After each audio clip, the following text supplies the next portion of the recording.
Hi, Roy here, and welcome again to another edition of the Right Has a Left podcast. I am your host, Roy Garden, and as we do on these podcasts, each and every week we talk all things Trumpism, and I try to hold off on tapings of these podcasts on a Saturday until I get all of the late breaking news that is going on in this world of ours, and today is no exception. As we have just found out about what's going on with these peace talks, and the White House has confirmed that peace talks are happening this particular time face to face. And J.D. Vance, of course, is spearheading these peace talks. Trump sent him over there to Pakistan to kind of make sure things are all going to be done right, in Trump's opinion. And face-to-face is something that's unique because the others weren't really done that way. And the White House, as I did mention, just confirmed that just late Friday night and into Saturday morning. And these negotiations are going on between the United States and Iran currently in Islamabad. And the meeting today marks the highest level direct engagement between the White House and Washington and Tehran in decades. The core U.S. delegation is led by Vice President J.D. Vance, as I just mentioned, alongside Special Envoy Steve Witkoff and Jared Kushner, supported by senior advisors including Dr. Andrew Baker and Michael Vance. Now, these high-stakes diplomatic summit facilitated by Pakistan Prime Minister Shehbaz Sharif and Chief of Army Staff Azim Munir aims to secure a peace agreement to the end of weeks-long conflict. Now, the White House also confirmed that a full suite of U.S. experts on relevant subject areas are present in Islamabad, and additional experts are supporting them from Washington as well. So this is pretty significant breaking news. And like I said, this just happened this morning. And to get this far and to see if perhaps maybe something can be done with Iran, and Iran is willing to just bend a little bit, well, as I just mentioned, that is pretty good news.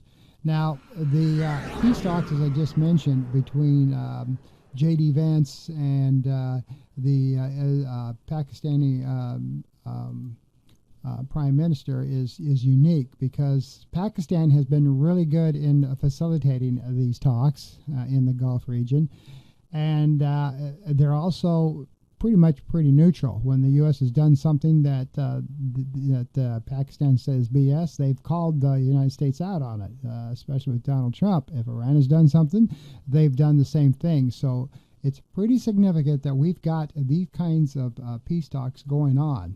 And to me, it just makes me pretty happy that we've got these things going on. Now, the Gulf region has experienced a significant lull in hostilities, other than, they've been kind of shelling Lebanon, but that's even kind of dropped off now, and so has Israel kind of pulled back just a little bit. There have been no strikes reported as of Saturday, and that is the day that I tape these, and that's pretty good as well. Now, as I said, these negotiations are continuing, and this has been a relative calm, and that this has been the first time there's actually been any kind of calm at all as far as the peace agreements has been going on. And so far, they're going for a 2-week ceasefire, and that went into effect, as I said, this past Tuesday. However, there has been little interruptions of those with some shelling in Lebanon and Israel, doing the same thing. That has stopped. So to get these negotiations going, so perhaps, maybe for the first time, something might actually be working. As you know, the whole area has been gripped since the 20th of February. Now, the White House also stated that United States ships are now entering the Straits of Hormuz, carrying any mines that Iran may have placed to open up the shipping lanes. Donald Trump just announced that, and that they now have U.S. ships in the Strait of Hormuz looking to see if there are any mines. Iran has claimed that there are no, mines in the area, even though they previously announced that there was. And so far, the Navy that has been doing this mine sweeping said they have not found any mines as of yet. Now, this is, again, unique. And the fact of the matter is that perhaps, maybe for the first time, the Strait of Hormuz might actually be getting to the point to where it will be opened up for shipping oil through. Now, some other breaking news here, and again, this is Donald Trump doing what he always does best. He announced this morning that massive numbers of empty tankers are headed to the United States to stock up on oil and gas as Iran continues to restrict movement in the Strait of Hormuz. Massive numbers, this is of course how Trump talks, of completely empty oil tankers, some of the largest anywhere in the world, are heading right now to the United States to load up with the best and sweetest oil and gas anywhere in the world, Trump wrote on Truth Social. We have more oil than the next two largest oil economies combined, and higher quality, he continued, and we are waiting for you.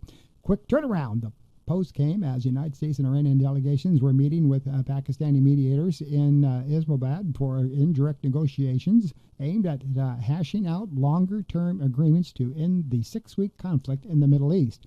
The talks come just days after Trump announced a 2-week ceasefire in which the United States agreed to pause strikes on the condition that Tehran reopen the Strait of Hormuz, a vital oil shipping channel that carries roughly 20% of the world's oil supply, which has been largely closed since the war began on February 28th.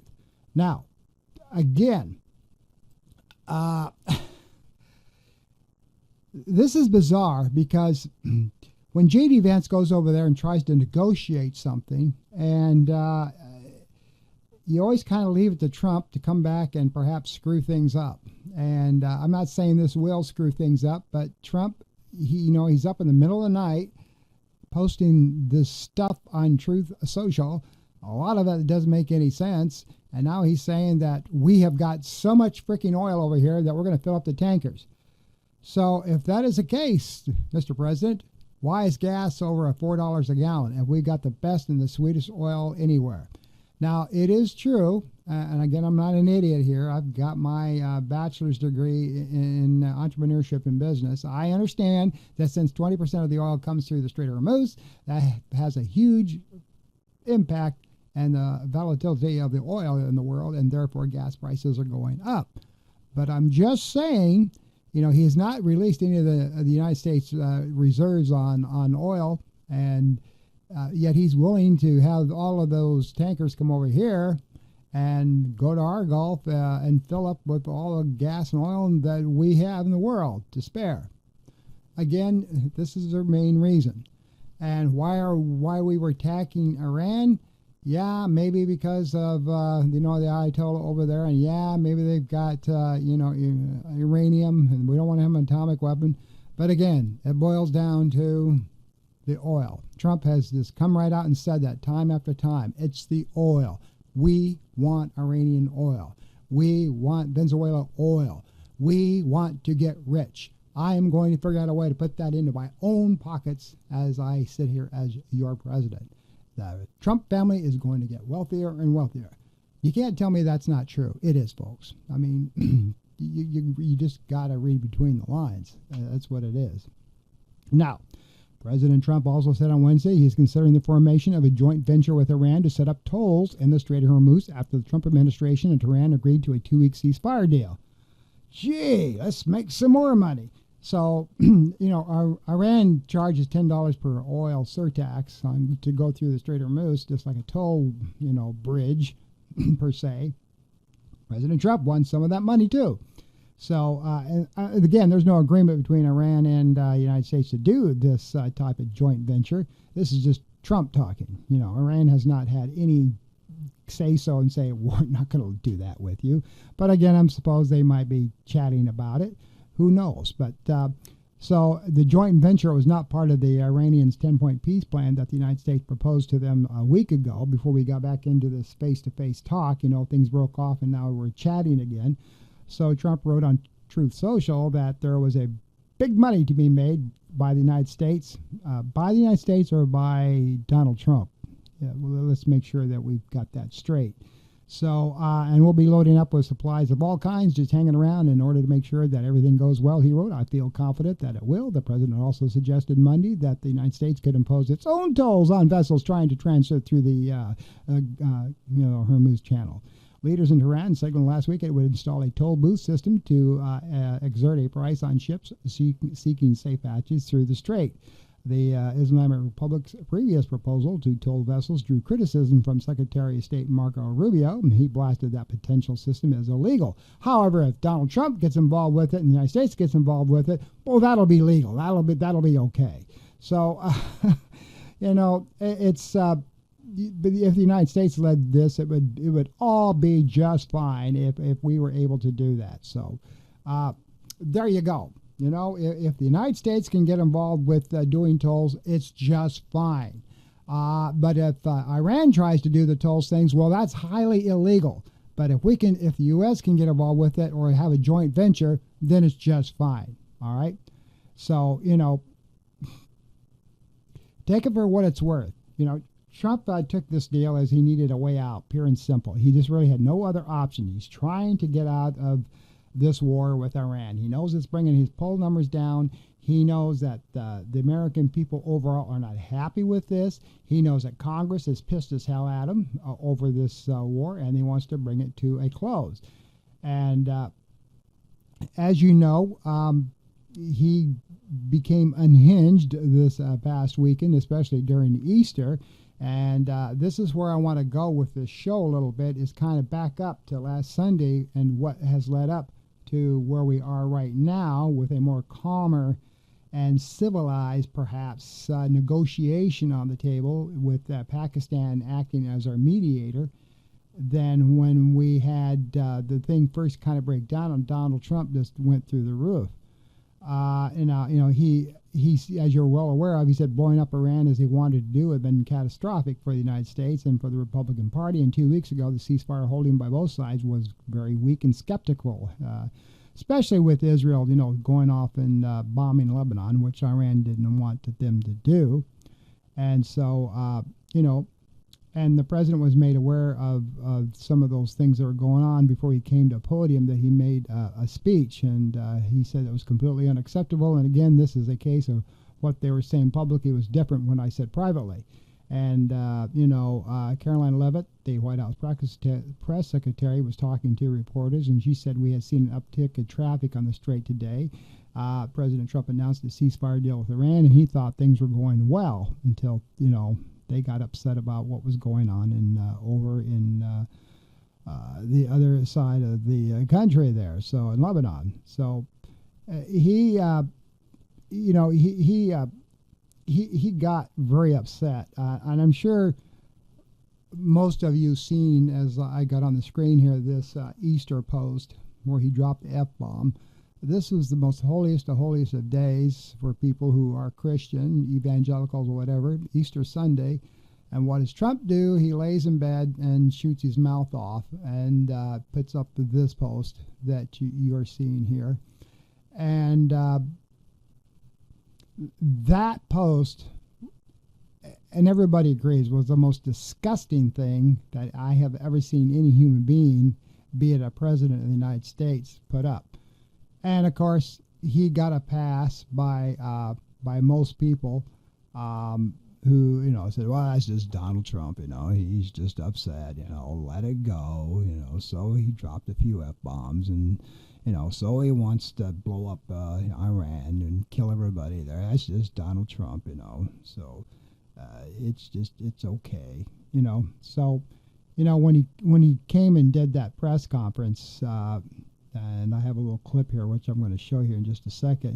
When he had Pete Hegseth up there, and he talking about basically how the United States rescued that airman, and that was a wonderful thing. I have no qualms about that. I was glad that he got picked up and rescued. But again, it was all based on you guys are doing all this stuff. So where are we going to end this thing? You guys have gone on and on. You want to ask Congress for billions or more, trillions of more dollars for the war effort and for the Department of War or Defense, however you want to look at it. Yet we just simply want to know where we coming to an end on this, and that's what the world wants to know. That's what the United States people want to know, and they couldn't come up with an answer. Trump has said, well, it can go 2 weeks, 2 months. I don't know. We just got to get them to not have nuclear uranium, and we'll be just fine. And we got to get that Strait of Hormuz opened up. So. Again, oil prices have come down a little bit with all of this positive negotiations going on. It's going to take forever to get it back to $2.80 a gallon where it used to be, though. So don't expect miracles. You're probably not going to see $2.80 in gallon for a long time, even if it does come to an end. And as you know, inflation is now up over 3%, which we just had a report on. All because of this stupid war. So, and the American people are paying the brunt of it, as is everybody else in the world. So, this news conference is that he had this past week. It was great that we got our airmen rescued. We got them both back on U.S. soil. But they had no things about how things are going to, how it was going to end, So, that quote by Donald Trump on Sunday, and then you just saw the other one about where he is going to sell U.S. oil to the tankers, and they're going to come over here to the United States and fill up. And then he had another post, about blowing up their infrastructure and everything else, and killing. If we got to kill everybody in Iran, so be it. And so we've got to take down their power plants and he just went on and on and on. Nobody could figure out what the heck he's talking about. Now going back to Easter, I told you about his little post there, and then he was talking to the press there about when the thing was going to come to an end, and he was just talking about all sorts of things, and even at the Easter egg roll, they asked Melania what she thought about all this, and she said the war is for the people of Iran and for the children of Iran. Watch this little clip. Well, all of this is happening for their future, so they will be safe in years to come. We're fighting for children that are now in a war zone. We're keeping them as safe as we can possibly keep them. But we're fighting for their parents, their grandparents. We're fighting for them. We're fighting for their future. And I will tell you, it was given to me loud and clear. The time the Iranian people are the most unhappy when you hear bombs all over is when those bombs stop. Now, if you think that was, unusual, here's the most bizarre thing about this Easter egg roll. Now, every year, the White House does the Easter egg roll for the children, all right, around the Washington, D.C. area, the congressional delegations, children, et cetera, et cetera. It's supposed to be a fun event. Of course, we all started out with that ridiculous, Easter Day post by Trump. And then he is talking to 5- and 6-year-old kids who really could care less about the politics of the Republican Party or of the Democratic Party. They are there to meet the Easter Bunny and have fun. So what does Donald Trump does? He sits down with his kids and starts talking about this. Would use the auto pen. He'd have an auto pen following Joe Biden. He didn't sign. He was incapable of signing his name. So they'd follow him around with this big machine. You know what it was called? An auto pen. And he'd have the auto pen signed for him. He'd take the paper, hand it to his guys, they'd sign it with an auto pen, give it back. Not too big, right? Better to sign it. Hello, Trump. Okay, that's the fake news. I made Air Force. Who likes the fake news? Now, this the post by Donald Trump and what he said over the Easter break, even the most loyal Republicans got very upset about it. Marjorie Taylor Greene was on the news, but so was this guy, Tucker Carlson. Yeah, Tucker Carlson. I can't even talk. But yeah, Tucker Carlson, he's one of the most conservative pundits for Donald Trump and usually is a pretty good yes man for him. But not this time, no. he tore into Donald Trump this past Monday night, calling the Easter Sunday social media post from the United States president vile on every level and accusing him of threatening to commit a war crimes act. He says, "How dare you speak that way on Easter morning to the country?" Carlson said in a monologue on his podcast, "Who the hell do you think you are? You're tweeting out the F word on Easter morning on Sunday, a major Christian holiday." Trump posted, of course, as you saw, I posted that. Then I'm not going to go into it again. You can read it for yourself. And of course, he goes to be power plant day, a bridge day, all wrapped up in one. We're just going to blow the hell out of everything, you crazy little bastards. You saw the post. This is, honest to God, the president of the United States is posting this stuff. I don't know if he's just getting too stressed out or what's going on with him, but to have Tucker Carlson say something like that, who, former Fox News contributor and everything else, Mr. Conservative, to say something like that, he is pissing people off. So, you know what? That's not the only thing. The other person that's getting involved, and where, again, you will not believe our own people in the White House, the Pope of all holiest to holiest days, Easter Sunday, Pope Leo. All right, he as any Christian would do, they're saying they're praying for peace and that the children can be saved and that we can stop this thing. That's what true Christians do. They want peace. Jesus Christ was a speaker of peace, and you know what they do? J.D. Vance and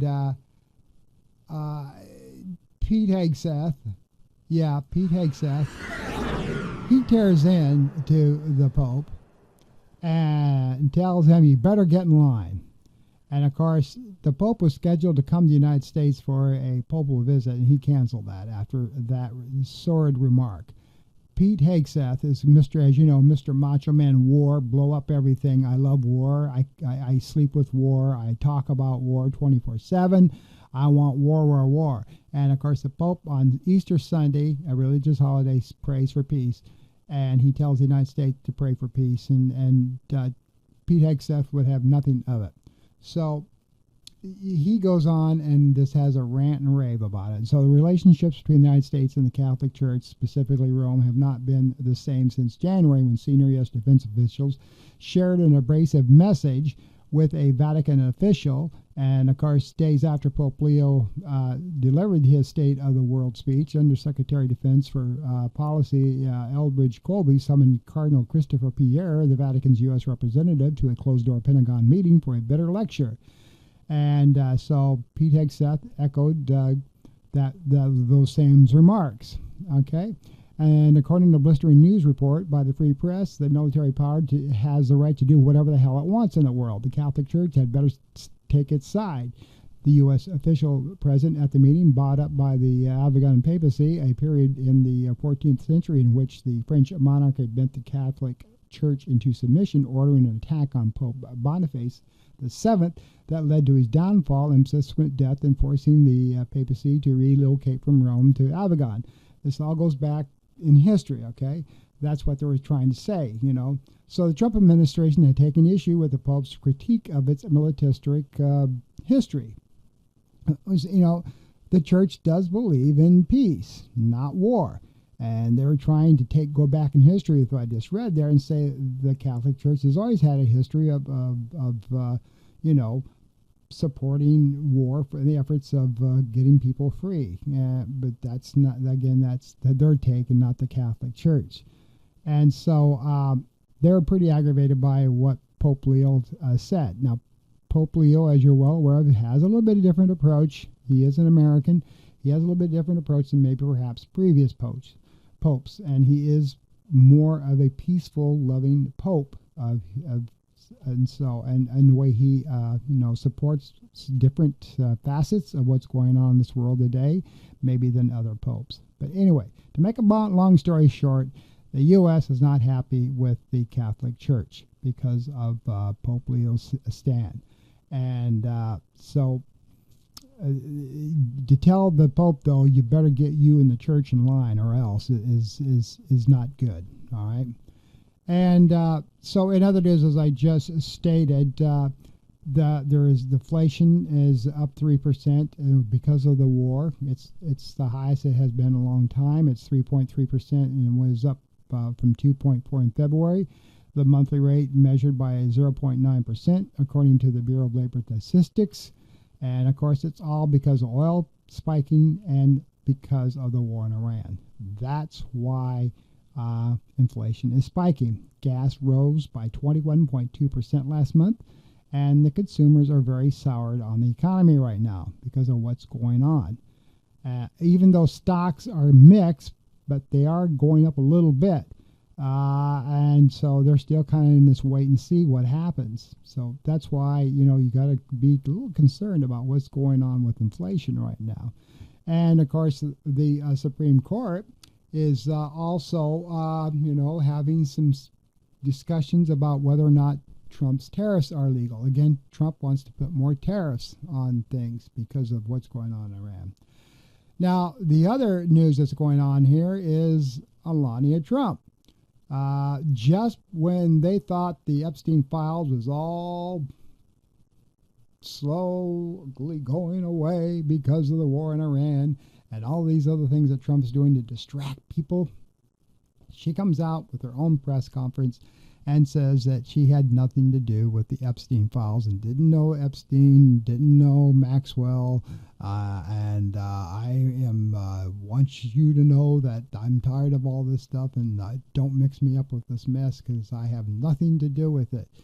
Now, some people said Trump didn't know she was going to do that. Other people, Trump said, yeah, I knew she was going to have a press conference and I support her in whatever she wants to say.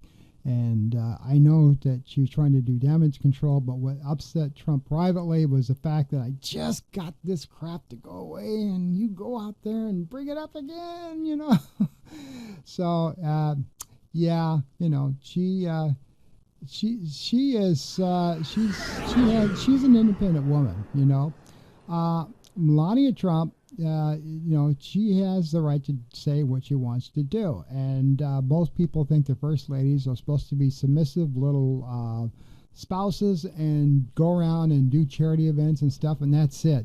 Otherwise, keep your mouth out of politics.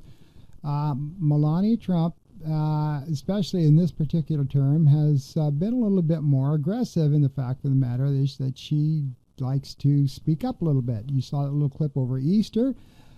She said some things, and whether they actually made sense or not. And then here she's trying to clear her name as well about the Epstein files. And they didn't like that because, people surrounding the White House because they were trying to get this thing to go away.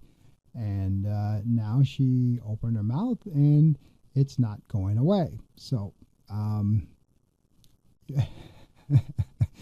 yeah, poor Melania,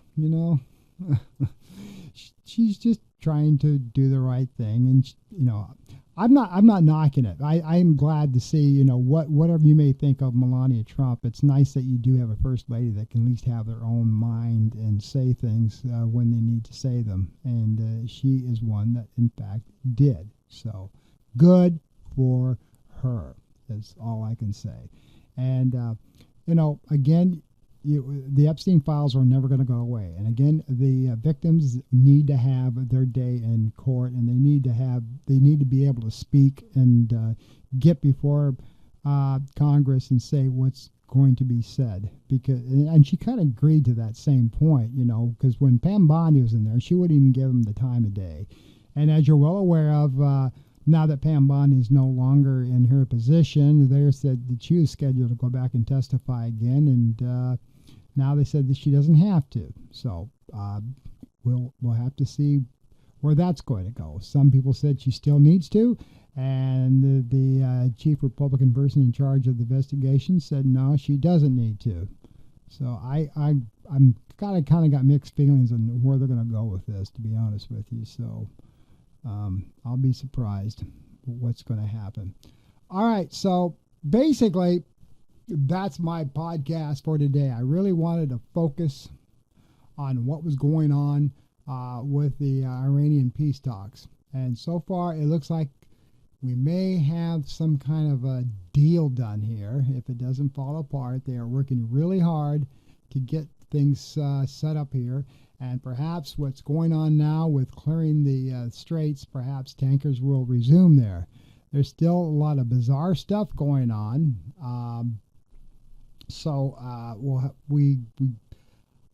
I would say cautiously hold your breath and see what happens here. It looks pretty good today. That's not to say what it's going to look like on Monday or tomorrow, but it looks like with these face-to-face peace talks, perhaps something is going to happen. I can guarantee you this. Nothing's going to happen unless Donald Trump makes a buck off of this some way, somehow. Whether those tankers, in fact, are coming to the U.S. to fill up, I don't know. He said that. The press is still waiting to see. If we've got all this oil that we can sell off to other countries, why is our gas prices here so high? Even though I understand on a world market how oil is so touchy, and the prices have gone up because of the Strait of Hormuz, since 20% of the oil goes through there. But still, if we're so rich in oil and gas, we should be taking care of our own before shipping it off to somebody else. Again, it's Donald Trump wanting to make a buck. Same reason he wants to be involved with the tolls, same reason he opened up a bunch of bank accounts, offshore bank accounts with the Venezuelan oil, and so he can control that. It's all about money for the Trump family, and it's all about what they're going to get out of it. So I don't know, just to hope that we have a good result from this. And then one final note, congratulations to our astronauts returning from the moon. They all got back safely, and now they're getting ready for the next phase. Thank goodness the spacecraft worked well, the chutes all worked open, and they all returned safely. So that is my podcast for this edition of The Right Has Left. Until next time, you all try to have a safe and good week. Take care.